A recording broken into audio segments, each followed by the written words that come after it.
Why am I always tired? If you frequently ask this question and secretly fantasize about being hooked up to a 50-gallon IV drip with espresso coffee concentrate and chocolate syrup, you'll want to watch this video. I'm Dr. Alistair Taylor, and I'm a licensed clinical psychologist.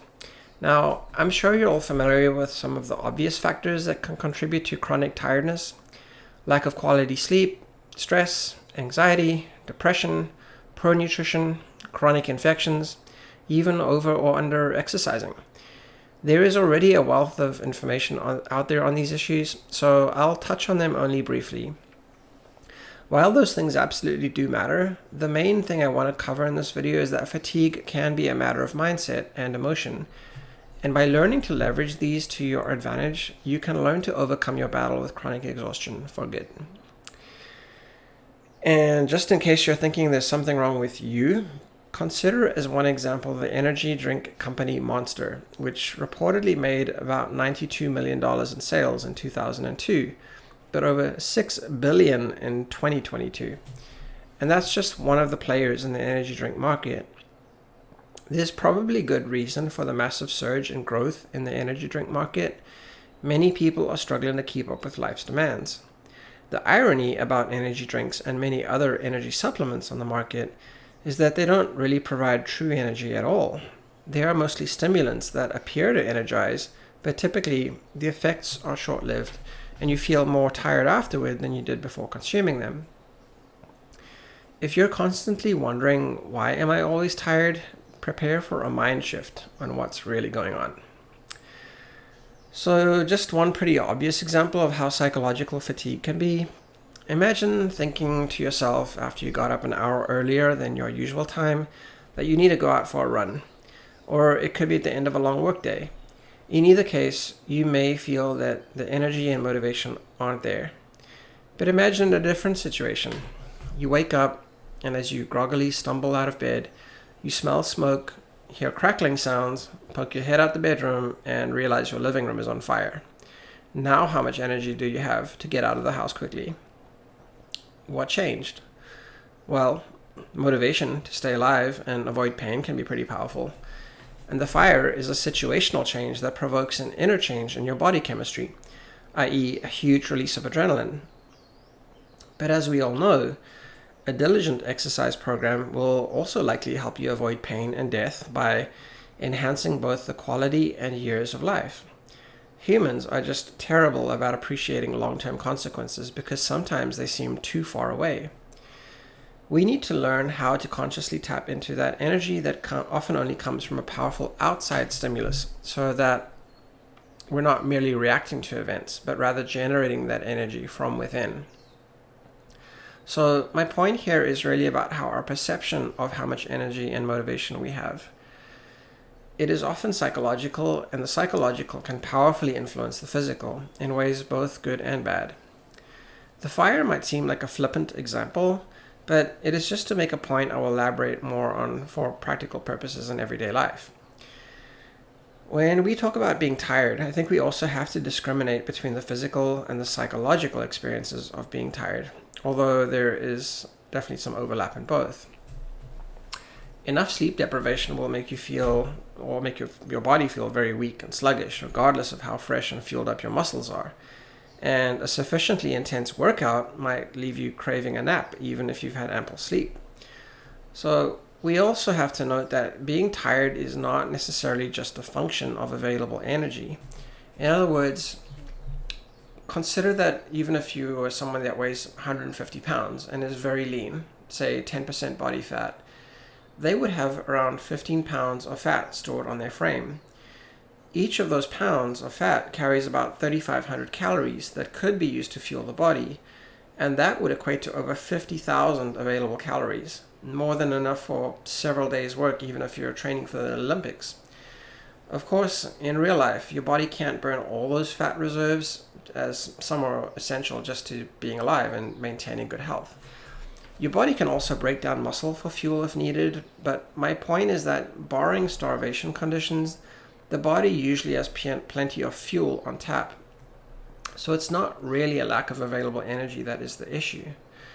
In disease states, such as with chronic fatigue syndrome, which affects an estimated 2 million Americans in any given year, rectifying chronic tiredness is less clear, since the exact cause of CFS, chronic fatigue syndrome, is not as well understood. Although what I'm covering in this video may be relevant to a certain extent, just based on what is known about CFS and the systems nature of how the mind and the body are tightly integrated.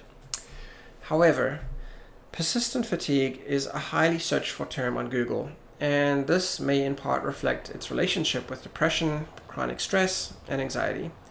Chronic fatigue syndrome is distinct from the more general term of chronic fatigue, as it includes a neurological component and possibly immune dysfunction as well, whereas chronic fatigue refers more to the persistent sense of tiredness many of us have experienced at one point in time or another. So back to the psychological perception of fatigue. Please bear with me on this one, because I want to make it really clear that human perceptions of fatigue can be quite inaccurate. If you understand how these perceptions work, you can develop strategies to overcome tiredness. Some of the most interesting research on mind-body connections has been done by Dr. Ellen Langer, a clinical psychologist or research psychologist at Harvard, who specializes in the study of mindfulness versus mindlessness. In one study, she had a group of 91 college males randomly assigned to 4 groups to test their grip strength. The groups had the goals of holding for 120, 180, and 240 seconds, respectively, per group, or holding the hand grip indefinitely. The measurements were assessing for self-reported onset of fatigue and then self-reported peak fatigue. Now, you might think that since these college students were not physically remarkably different from each other and did not know what the aim of the experiment was and were randomly assigned to the groups, that they would all begin to feel tired at approximately the same time and hit their peak level of fatigue at approximately the same time too.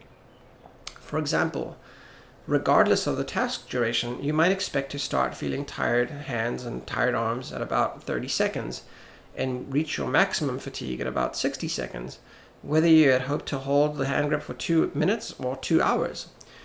This, however, was not the case at all. The shorter the expected hold time, the earlier the participants began to feel tired and also quit from exhaustion, with a couple of interesting exceptions. In the unlimited hold time group, they actually reported fatigue the earliest and quit the earliest too. In the 240 second group, they reported feeling fatigued earlier than the 120 and 180 second groups, but were still able to achieve longer hold times. So what does this suggest? One thing is that the sense that a task has no end in sight seems to discourage effort, and tiredness and quitting set in much earlier.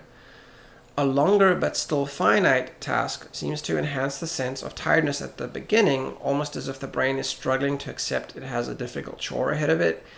But because it is a finite goal, it plods on anyway, and in many cases, the finish line is reached. The other interesting part is that there was a ratio for the reported onset of fatigue and reaching peak fatigue that was not reflected in a specific time. So fatigue was generally reported to start about halfway through the task and peak at about 75% of the way through the task. On the surface, this makes no sense because one task was 120 seconds and the other was 180 seconds. So all things being equal, the fatigue should start at about 60 seconds in the 120 second group, yet somehow it started at 90 seconds for the 180 second group. This seems to suggest that the brain is unconsciously forecasting the effort needed to complete a task, which in turn is based on the expected finish time. With an open-ended task, however, there is no reference point to link to in terms of when you're going to finish this thing and get your relief from that work that you're doing. So the brain just seems to sort of give up earlier, as if this is an impossible thing to do. The study also incorporated some measures on stress and enjoyment or novelty seeking in the participants, and higher stress levels in the past month seem to correlate with poorer performance, while more enjoyment or engagement in the task, such as finding it a personal challenge, increased the performance. I think this concept might link to your perceived energy levels at work. If your stress levels are high, you might feel tired and drained much of the time. If work is stimulating, your energy levels might be much more stable, even if you are doing objectively more work. If you are in a situation where you can't change jobs, however, then what do? One possibility is a shift in attitude. And before you write that idea off, this is something that can very legitimately be accomplished through therapy. Learning to make your mind think in ways that are more adaptive for your overall well-being. As an example of this, consider the typical emotional experience that often accompanies chronic fatigue.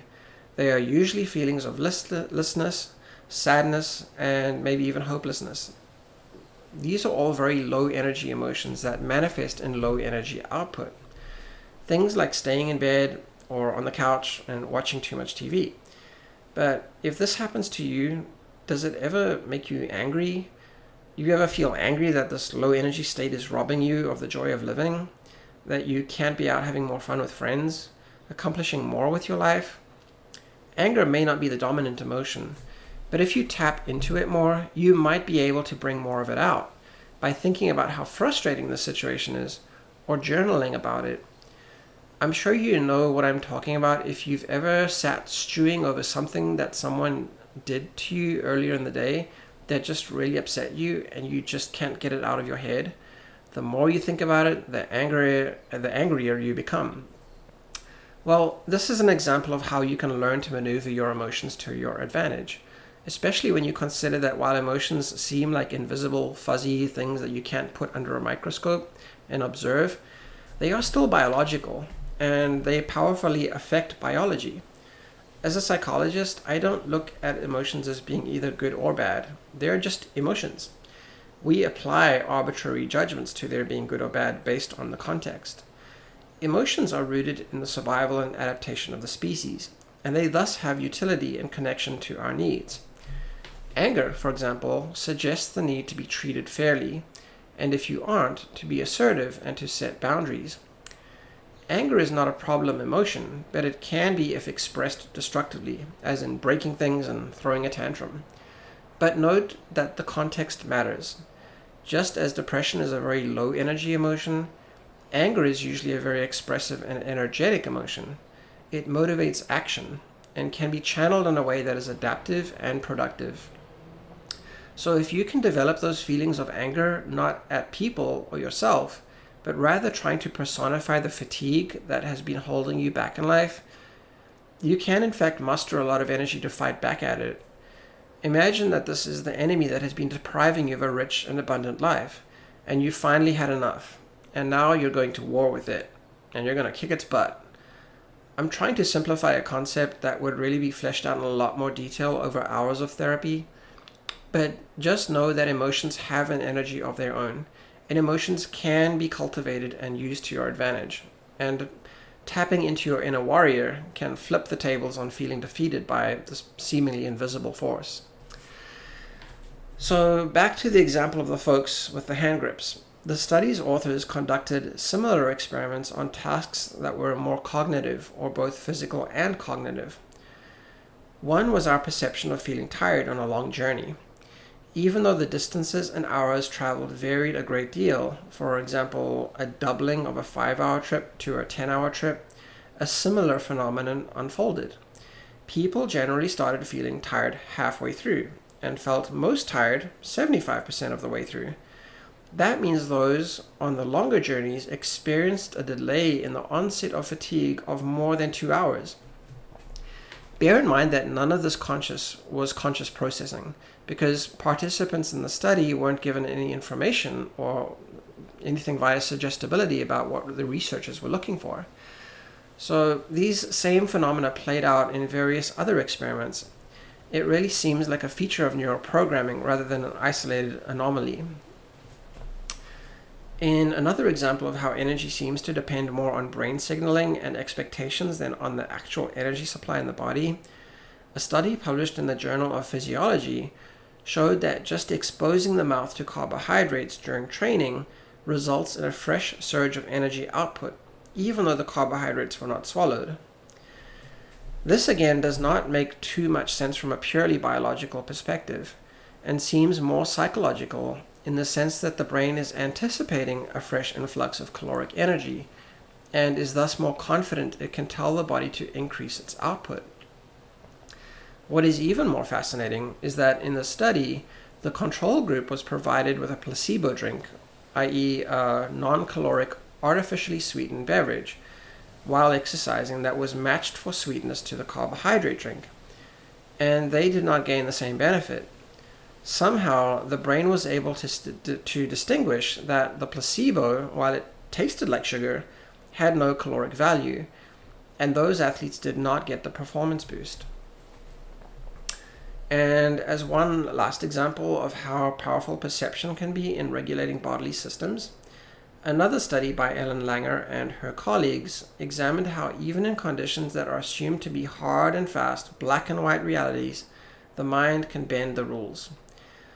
In her experiment, she had a group of volunteers with type 2 diabetes randomized into 3 groups to play video games.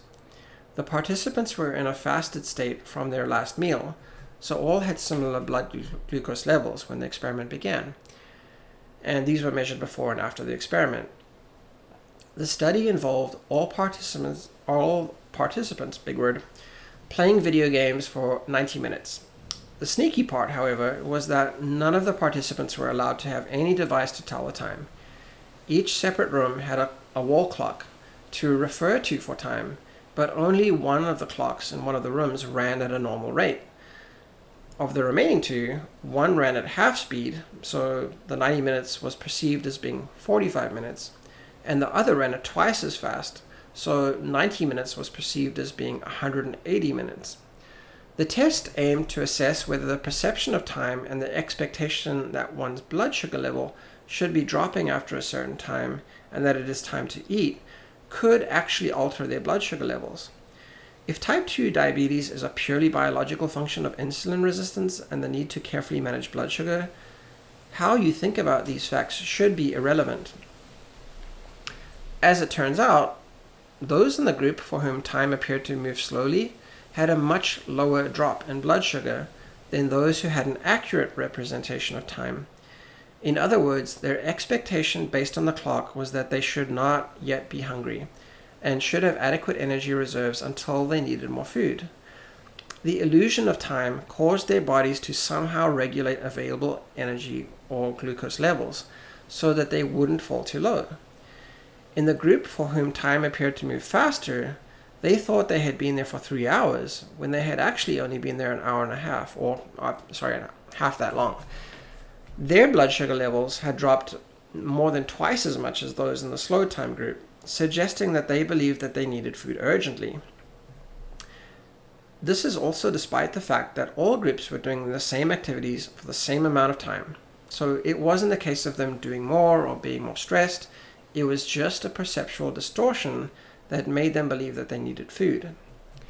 So what are some of the ramifications of all of the above? One is that if you've ever had low blood sugar levels, you know how weak, tired, and hangry you can feel. But the study I just mentioned suggests our blood glucose levels are at least partly a product of our mental perceptions and expectations. This is similar to the prior study where just the expectation for a fresh infusion of glucose from having it in the mouth but not swallowing it provided a surge in athletic performance. On top of that, there seems to be a subconscious mental forecasting of how much effort will be needed for a task, independent of its length, that tells us when we should start to feel tired and when we should hit peak levels of fatigue. It seems like having the thought or the feeling that you are tired is also not necessarily true. Of course, there are times when it will be true. We all get tired at some point, but it's not always true. Questioning it and challenging it might actually be a way to overcome it. From an emotional perspective, remember the task of squeezing the hand grips indefinitely. That group felt tired and tapped out the fastest. Those with specific and realistic goals did much better. Maybe one reason you feel chronically tired is the sense that you're engaging in a never-ending task that also fails to energize you. Practically speaking, maybe you're in a job or a study program you really don't enjoy, or you're not practicing enough self-care activities to recharge your batteries, and life is all work and no play. Maybe you're conflating a sense of tiredness with what is really a sense of feeling overwhelmed, burned out, and miserable, but trying your best to cope and not admit it because you have to show up for everyone else. These are potentially existential type questions that you might want to work out in something like therapy. They are also important issues that link to what I briefly referenced at the beginning: sleep, diet, and exercise.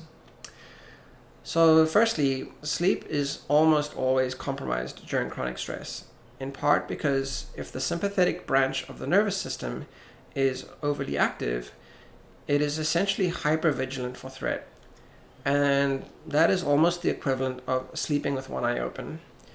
You might not be aware of this because you're sleeping, but it is nonetheless a poorer quality sleep, and if you wake up tired after being in bed for 7 or 8 hours, this may be a big part of the problem. Then, of course, there's sleep apnea, which affects about 30 million Americans and is correlated with factors like obesity and vitamin D deficiency. And vitamin D deficiency and obesity correlate with each other too.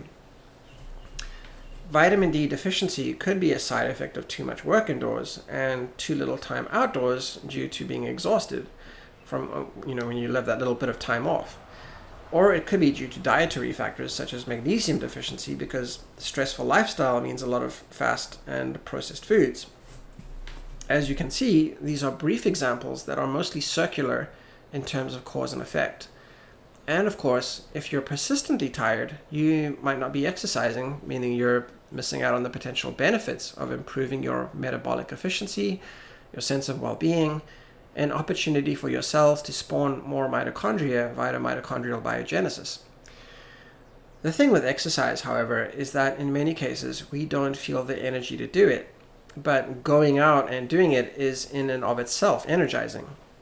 So sometimes discipline has to be the engine that gets you to experience motivation, and this requires creating a greater sense of positive expectations for the mind, a little bit like how in the studies I mentioned, fatigue seems to peak 3/4 of the way through a task, as if the brain knows there is a finish line to look forward to, and it suddenly coughs up some extra reserves for the sprint home. So what is the bottom line here? The low-hanging fruit of diet, sleep, and exercise are all unquestionably important, but these are also well-established facts, and I don't have anything particularly new to add here. What I would suggest is looking at the psychological elements of fatigue. Are you really constantly tired? Or are you just tired of certain things, like your job, school, or relationships? There is good evidence that fatigue is partially a mental construct, just like our perception of time. It is malleable, not fixed, at least insofar as how we experience it. If that is true, then we can also learn to control it to some degree.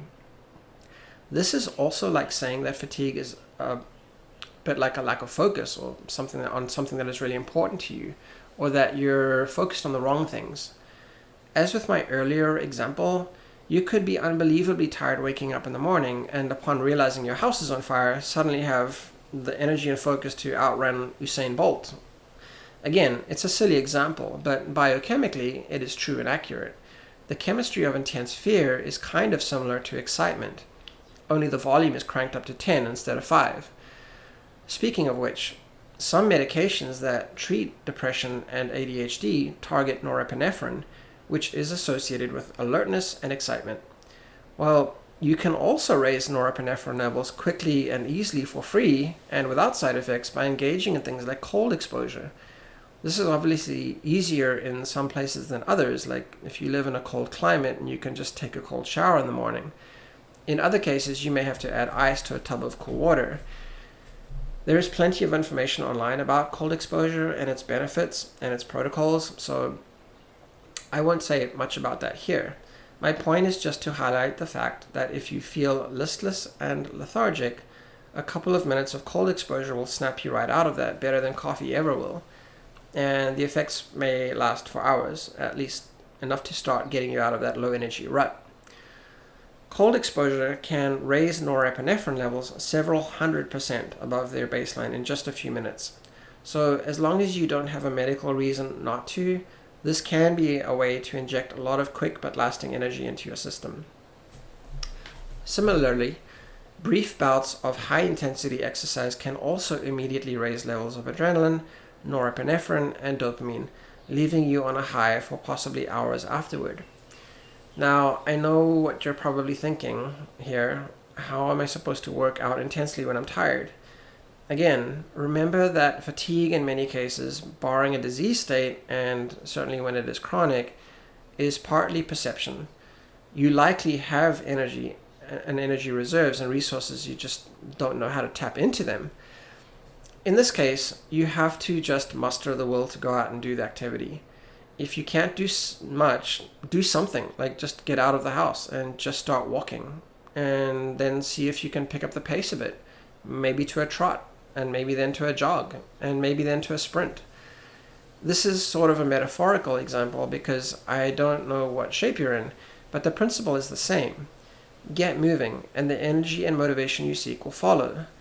Motivation, unfortunately, is not often a cause of activity and productivity, but rather a consequence as you are encouraged by your accomplishments and feel the afterglow of good exercise. Lastly, I said I wanted to touch only briefly on the role of nutrition and energy because that topic could span thousands of hours of video content. This is more just to make a point on principle. You may know that arsenic, a particularly toxic metal that has been used for rather morbid intent such as murder and suicide, can kill in minutes to hours with a high enough dose. And by high dose, I still mean within milligram levels. It kills partially by interrupting the mitochondrial respiratory chain, which is essentially the energy factory of the cell, and by interfering with ATP, which is the energy currency of the body. I make this point to underscore how delicate the body's energy systems can be and how, with no biological energy source actively being produced, we run out of energy very quickly and we die. Arsenic is an extreme example, but if you understand the roles of chronic inflammation and oxidative stress in the body and how these processes are largely a result of poor diet, you can understand how the wrong foods can be the slow poison that kills off your energy supply piece by piece. One of the fastest ways to an underperforming energy system in the body is an over-reliance on simple carbohydrates, which ironically are the pick-me-up of choice for many who feel tired. The typical fare at a coffee shop is exactly this: foods that provide a rapid rise in blood sugar levels and then an even bigger crash. So while the topic of diet is a big one, just reducing the intake of sugar and processed carbohydrates is one basic step in at least the right direction. Focusing on natural, healthy fats, proteins, and carbohydrates as they are found in nature can help take that step to the next level. If you'd like a bit more in-depth perspective on healthy eating that is more about the principles of healthy eating and not about a specific diet, I'd invite you to check out my other video titled The Dangers of Dietary Dogmatism. So I hope you find this an interesting and definitely alternative viewpoint on the problem of feeling chronically drained and fatigued, and has opened your eyes to some new ways of thinking about this issue. If you have any questions about this content or would like me to elaborate further on these ideas, please post it in the comments and I can address them in a future video. Alright, cool. Thank you for watching.